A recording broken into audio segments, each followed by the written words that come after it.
Hello, everyone, and welcome back. I'm sorry I haven't been on here doing podcasts recently. I've been very busy, but hopefully I can start to kick these out at least once a week. So if you can, please check them out and give me some feedback. I don't usually read the YouTube comments so much, but I will try to, but I usually don't like the negative ones. Anyway, today I want to talk about Halo 5 and Digitalfoundry and express my opinion on Digitalfoundry's lack of professionalism, in my opinion, and their reporting of graphics.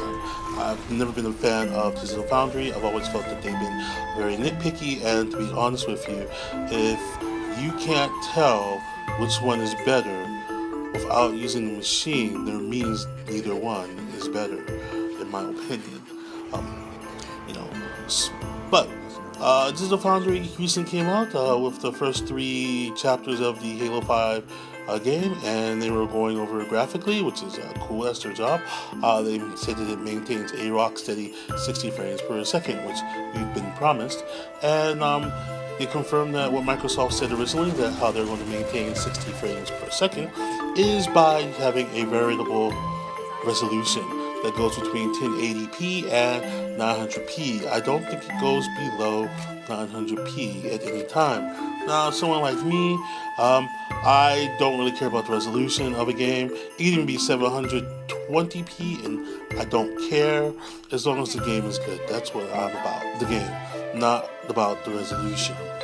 Because I don't stare at my games, I put a controller in my hand and I play them. But they talked about it, and I didn't like the way that they reported this. I felt the way they reported it was a kind of a backhanded slap of a comment and a backhanded way of praising Microsoft and 343 Industries and their programming prowess. And they weren't, none of the things they said were put in a very positive light. Then it got a little bit more negative in the way that they talked about other ways the game has been rendered.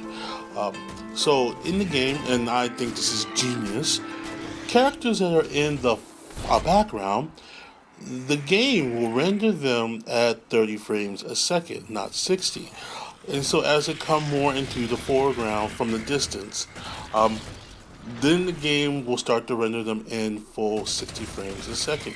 I think that's fantastic and allows the game to have a much longer draw distance, and it saves a lot of GPU and CPU memory and power. However, Digital Foundry, the way they presented this was a little bit negative, and they basically were saying in a backhanded way that, we don't think the Xbox One is so powerful. Well, I've never thought the Xbox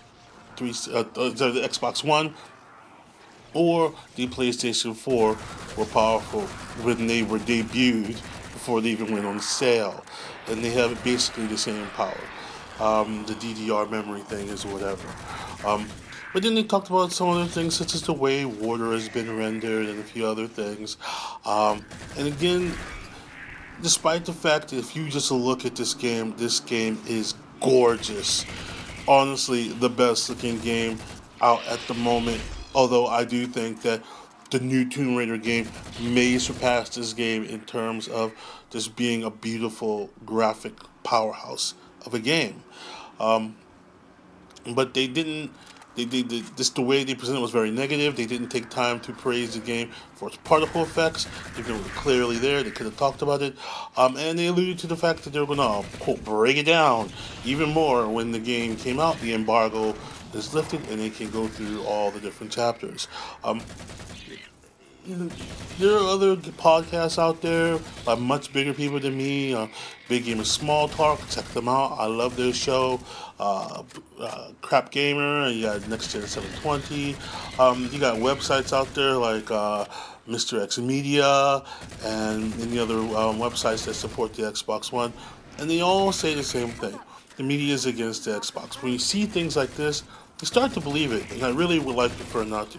What do you think? Do you think the media is against the Xbox One? Let me know. Check you out later.